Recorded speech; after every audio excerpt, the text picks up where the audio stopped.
प्राजापत्येष्टि। कौन सी इष्टि करने को बोला था? प्राजापत्येष्टि करनी है। और सर्ववेद सदक्षिणाम, इस यज्ञ को करके सभी प्राणियों को अभय प्रदान करते हुए और अपने अंदर अग्नियों का समारोपण करके जो ब्रह्म को जानने का इच्छुक है, प्राप्ति का इच्छुक है, वो इस गृह का त्याग कर दे और भिक्षाचरण करते हुए अपना जीवन यापन करे। अब आगे प्रश्न है, बहुत महत्वपूर्ण प्रश्न है कि सन्यासी जब हम बन गए तो सन्यासी बन के करना क्या है? सन्यासी का धर्म क्या है? ये प्रश्न है। तो इसका उत्तर देते हैं स्वामी जी। क्या है सन्यासी का धर्म? धर्म तो पक्षपात रहित न्यायाचरण, सत्य का ग्रहण, असत्य का परित्याग, वेदोक्त ईश्वर की आज्ञा का पालन, परोपकार, सत्य भाषण आदि लक्षण सब आश्रमियों का अर्थात सब मनुष्य मात्र का एक ही है। स्वामी जी कह रहे हैं कि सन्यासी के लिए कोई अलग से कोई विशेष धर्म नहीं है, जो सब मनुष्यों का धर्म है। सभी मनुष्यों को कैसा होना चाहिए? पक्षपात रहित होना चाहिए। सबसे बात कही है, पहली बात है पक्षपात रहित, यानी किसी के भी प्रति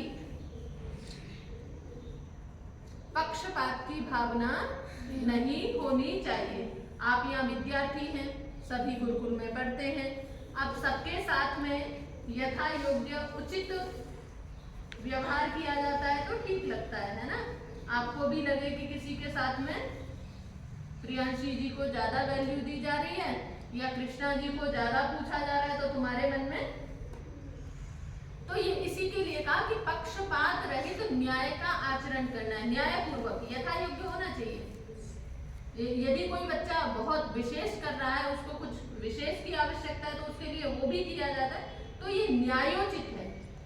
आप ये नहीं कह सकते कि मतलब ये अष्टाध्यायी याद कर रही हैं, एक बच्चा उधर भी है जो कुछ विशेष कर ही नहीं रहा है, तो अब इसको बादाम खाने की आवश्यकता है, दूसरे वाले को नहीं है। अब इनको बादाम प्रदान किए जा रहे हैं, तो ये नहीं कहेंगे कि उनके साथ में और हमारे साथ में क्या है, पक्षपात किया जा रहा है। तो इसी को यथा योग्य व्यवहार, स्वामी जी का बहुत जोर है इस पर, यानी जिसके लिए जैसा उचित है उसके साथ में वैसा करना।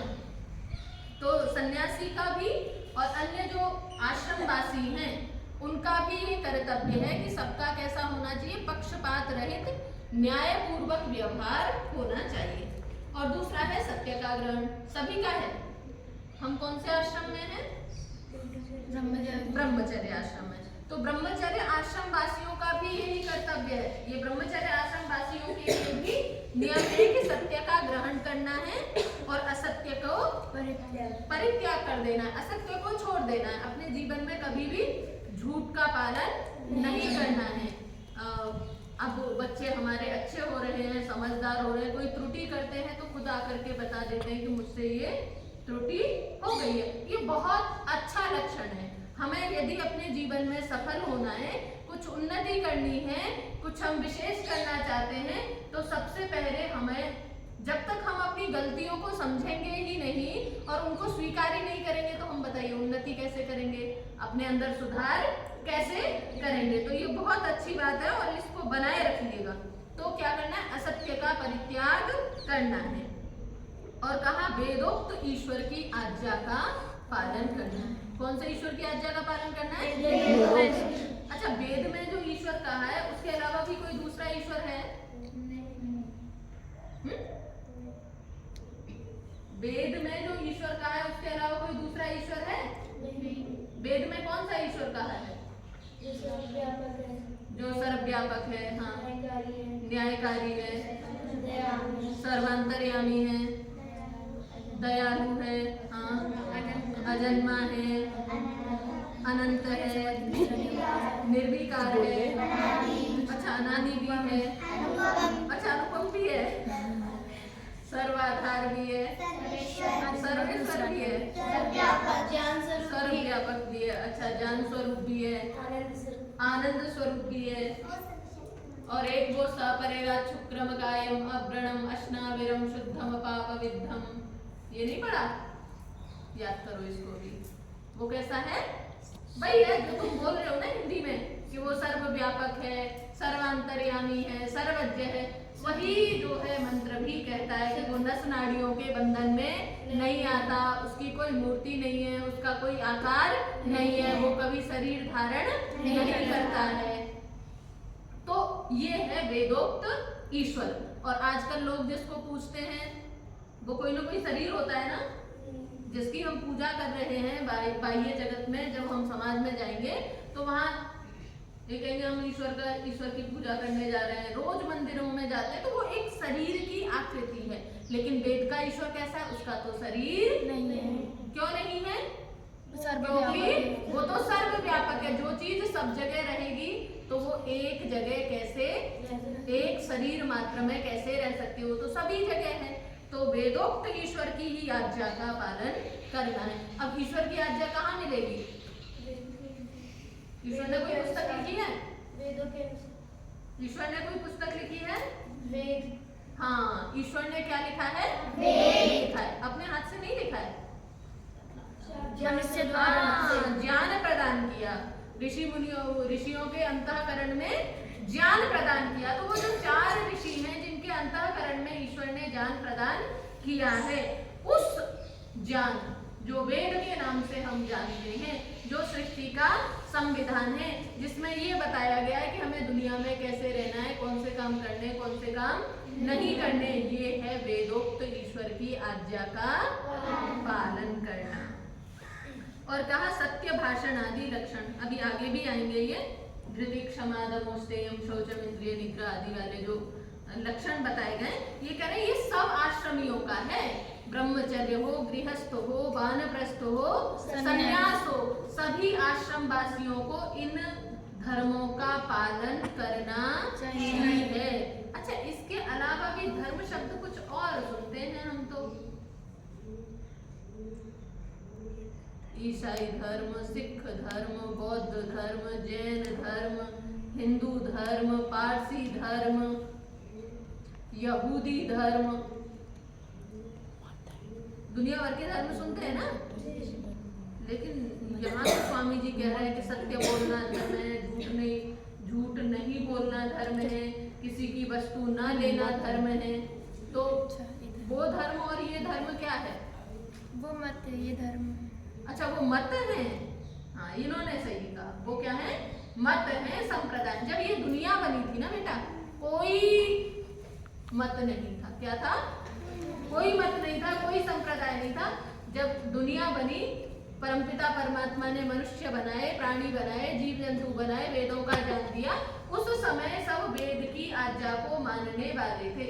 तो एकमात्र कौन सा धर्म था? वैदिक धर्म था।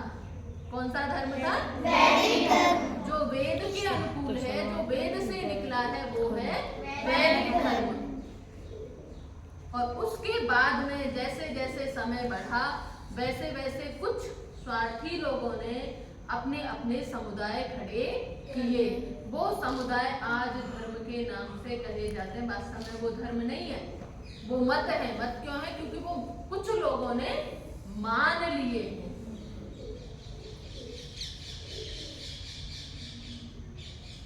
ईसा मसीह को हुए कितना समय हो गया? बहुत लंबा समय नहीं हुआ है। अभी कौन सा चल रहा है? 2024 चल रहा है। ईसा मसीह के जन्म से ही शुरू हुआ है ना, तो 2024 वर्ष हुए हैं। 2024 से पहले ईसाई धर्म था ही नहीं। ऐसे ही आप इनको देखोगे, कौन है आपके? मुस्लिम धर्म के जो प्रवर्तक हैं मोहम्मद साहब, उनको भी बहुत समय नहीं हुआ है, 1000 साल 2000 साल। सारे मत संप्रदाय इसी घेरे से निकले हुए हैं। जब महाभारत काल के पास बाद में जब पठन पाठन की श्रृंखला में विच्छेद हुआ, पठन पाठन टूटा, तो कुछ स्वार्थी लोगों ने अपने अपने मत संप्रदाय खड़े कर लिए। वहीं से जो है ये प्रवर्त हुए। यानी महाभारत काल से पहले कोई धर्म नहीं है, सारे महाभारत काल के बाद के ही हैं। किसी को 2000 हुए, किसी को 1 साल हुए, कुछ तो 200 साल, 100 साल, और अभी तो नए नए उग रहे हैं। अभी नए नए धर्म बन रहे हैं, देखिएगा कुछ समय में उनका भी जोर शोर से प्रचार होगा। रोज कोई नया धर्म गुरु खड़ा होता है और वो एक नए धर्म की स्थापना कर देता है। तो ये कह रहे हैं धर्म तो सबका कौन सा है, एक ही है, वैदिक धर्म है जो वेद में कहा गया है सभी मनुष्य मात्र का। पर सन्यासी का कुछ विशेष धर्म भी होता है, यानी ये तो सन्यासी के लिए भी है, लेकिन इसके अतिरिक्त भी कुछ सन्यासी को किन्हीं बातों का ध्यान रखना है, उनकी ओर कहते हैं। बड़ा अच्छा श्लोक है, दृष्टिपूतं न्यसेत्पादं वस्त्रपूतं जलं पिबेत् सत्यपूतं वदेद्वाचं मनःपूतं समाचरेत्। अभी जब आपकी सत्यार्थ प्रकाश की परीक्षा हुई थी तो यहाँ से एक प्रश्न आया था, किसी को याद आया? वाणी को किससे पवित्र करके बोलना चाहिए? सत्यपूतां वदेत् वाचम्। तो यहाँ का है दृष्टिपूतं न्यसेत् पादम्। पू पवने धातु है। पैर को कैसे रखना है? दृष्टि को पवित्र करके रखना है। कैसे रखना है? दृष्टि को पवित्र, यानी हमारा जो नजरिया है, हमारा जो देखने का दृष्टिकोण है, वो कैसा होना चाहिए? पवित्र होना चाहिए। अब कदम रखने से मतलब जो है हम चलते समय अपनी दृष्टि को पवित्र करें, आंखों को धोएं और फिर पैर रखें, ऐसा नहीं है। यानी हम अपने जीवन में कोई भी कार्य कर रहे हैं उस समय हमारा नजरिया कैसा होना चाहिए? पवित्र होना चाहिए। यानी हमारा कोई भी कार्य करने का जो दृष्टिकोण है, जैसे हम छलनी से छानते हैं ना, छलनी से छानते हैं तो क्या करते हैं उसमें? नीचे अच्छा वाला रह जाता है, ऊपर नहीं, कई बार उल्टा भी होता है, ऊपर अच्छा रहता है, नीचे गंदा भी जाता है। जब हम गेहूं साफ करते हैं तो नीचे बेकार बेकार, ऊपर अच्छा अच्छा। जब हम आटा साफ करते हैं नीचे अच्छा अच्छा, ऊपर गंदा गंदा। तो ये कह रहे हैं दृष्टि को इसी प्रकार से पवित्र करना है कि कौन सी वस्तु अच्छी है, कौन सी ग्रहण करने योग्य है और कौन सी ग्रहण करने योग्य नहीं है। ये है दृष्टिपूतं न्यसेत् पादम्। हम कहीं जा रहे हैं तो हमारा जो मार्ग का चयन है वो मार्ग हमारा शुद्ध है या नहीं है। हम विद्या पढ़ रहे हैं, हम विद्यार्थी हैं, हम अष्टाध्यायी याद कर रहे हैं तो अष्टाध्यायी हमारे याद करने का तरीका सही है या नहीं है।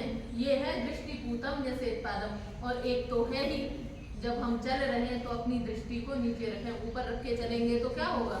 गिर जाएंगे। तो हमेशा अपनी जो नजर है अपने लक्ष्य के प्रति होनी चाहिए। दृष्टिपूतं न्यसेत् पादम् क्या है? हमारी नजर हमेशा कहाँ हो? हमारे लक्ष्य पर टिकी हो, तब है दृष्टिपूतं न्यसेत् पादम्। यदि हमारी नजर एक क्षण के लिए भी हमारे लक्ष्य से भटक गई तो फिर हम वही ठोकर खाएंगे और गिर जाएंगे। तो दृष्टिपूतं न्यसेत् पादम्। फिर कहा है वस्त्रपूतं जलं पिबेत्। जल कैसे पीना है? वस्त्र को पवित्र करके, छान करके जल पीना है। आजकल तो लोग आरओ लगाते हैं वस्त्र जल पीने के लिए। अपनी भारतीय परंपरा में जल शोधन की जो है प्राचीन पद्धतियां हैं जो शरीर के लिए बिल्कुल भी नुकसानदायक नहीं होती हैं। आजकल जो हम आरओ आदि से जल शुद्ध करते हैं, फिल्टर होकर के आता है, पर उसके जो जल के जो शरीर को लाभ पहुंचाने वाले तत्व हैं वो सारे क्या हो जाते हैं? वो भी साथ में फिल्टर हो जाते हैं। फिर वो पानी पानी बचता है, जल नहीं बनता। जल का मतलब है जीवन देने वाला, फिर वो जीवन नहीं देता है। आज उस आरओ के पानी को पीने से बहुत समस्याएं हो रही है, लोगों हड्डियां तक कमजोर हो रही हैं, जो वास्तव में हमारे शरीर को पोषक तत्व मिलने चाहिए थे वो प्राप्त नहीं हो रहे हैं। तो जल की जो प्राचीन पद्धतियां हैं, फिटकरी से है या अन्य बालू है, मिट्टी आदि कंकड़ है, उनसे घड़े हैं, तांबे का पात्र है, इनमें रख करके क्या करते थे? हम जल को शुद्ध करते थे। या जो बड़े बड़े जो हमारे तालाब नदियां आदि होते थे या टंकी आदि होती थी जल संग्रह के स्रोत, उनमें कुछ विशेष वृक्ष की लकड़ियां रखी जाती थी, वो भी क्या करती थी, जल को शुद्ध करती थी, जिसमें एक है जामुन। हाँ, जामुन की लकड़ी भी जल को शुद्ध करती है। तो पुरानी जो बावड़ियां पाई जाती है ना, बावड़ियां माने राजस्थान है, आपके गुजरात है, वहां पर बावड़ियां पाई जाती हैं, सीढ़ी नुमा नीचे गहरे बने हुए बड़े बड़े से तालाब पक्के होते हैं, उसको बोलते हैं बावड़ी। उनमें क्या है, नीचे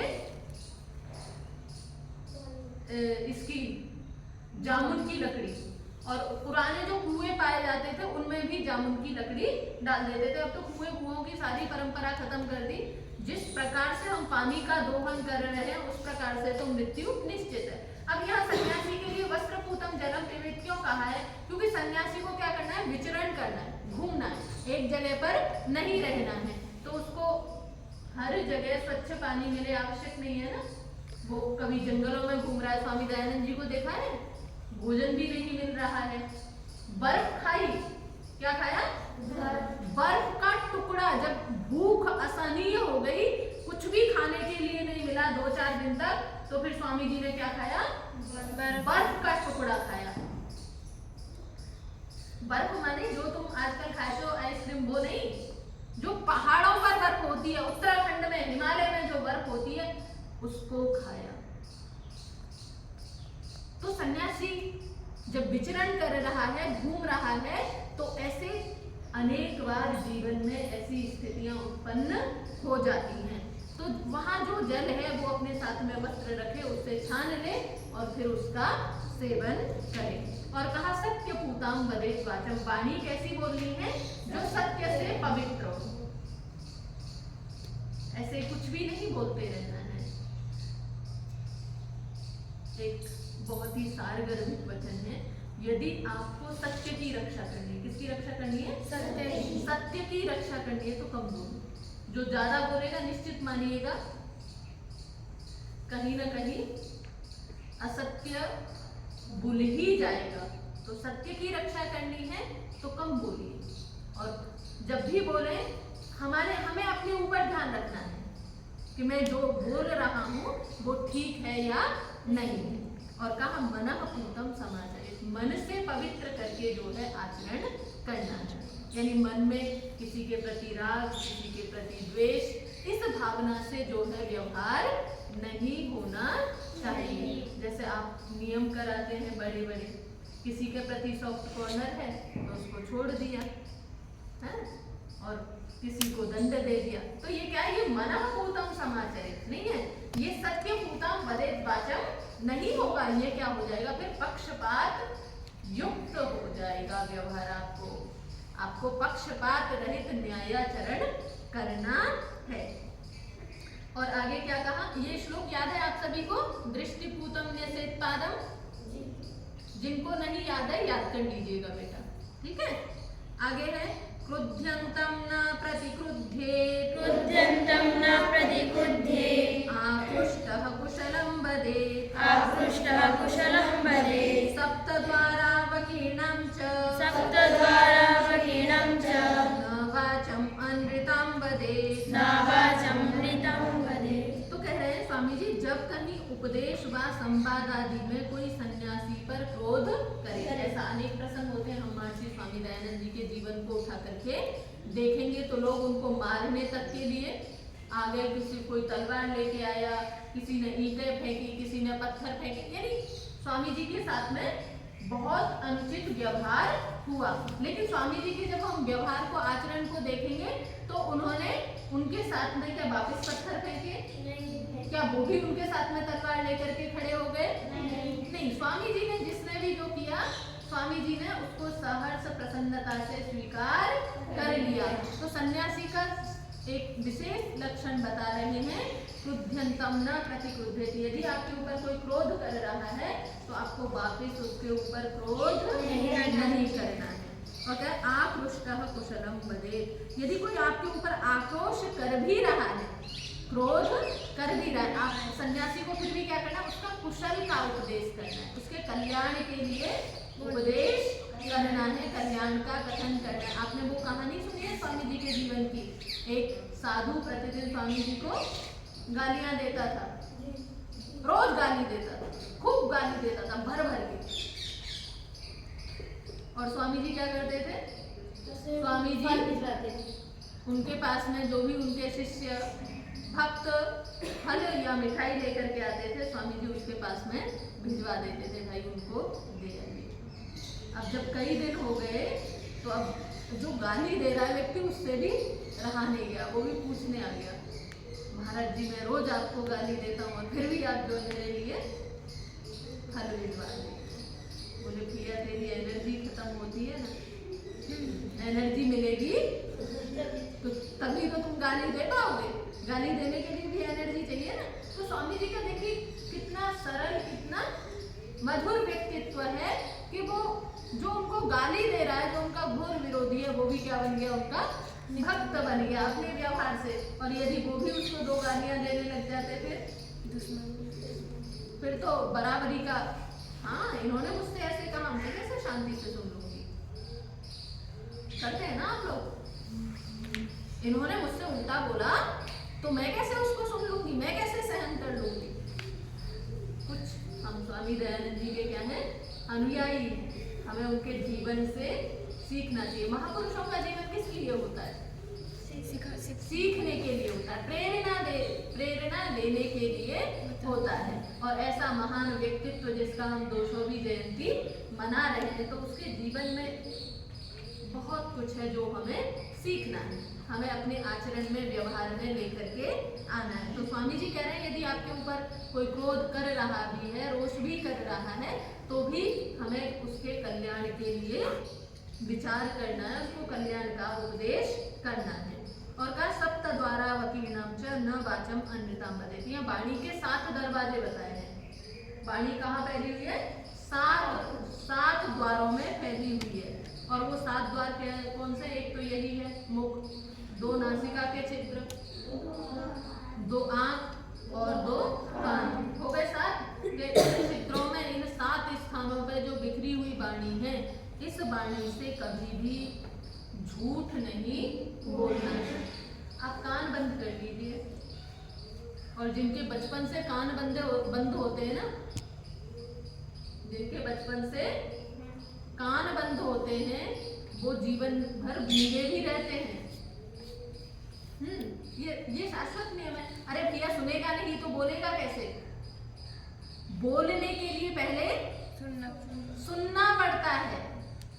इसीलिए कल भी आया था ना, श्रुतज्ञ होना चाहिए। कहाँ पढ़ा था हमने? व्यवहार वाणु में पढ़ रहे थे ना, श्रुतज्ञ यानी जो जितना ज्यादा सुनेगा वो उतना ही अच्छा, उतना ही ज्यादा बोल पाएगा। विद्वानों की भी कई श्रेणियां होती हैं। कुछ श्रुतज्ञ विद्वान भी होते हैं, सुन सुन के ही विद्वान बन जाते हैं। कुछ पढ़ करके विद्वान बनते हैं, कुछ सुन सुन के विद्वान बन जाते हैं। तो ये क्या है? जो सबसे पहले हमारी वाणी का जो दरवाजा है वो क्या है? कान है। क्योंकि हमारे अंदर शब्द कहाँ से घुसते हैं? कान से घुसते हैं। जिसकी नाक बंद हो जाए उसके भी शब्द नहीं निकलते, जिसकी आंख बंद हो जाए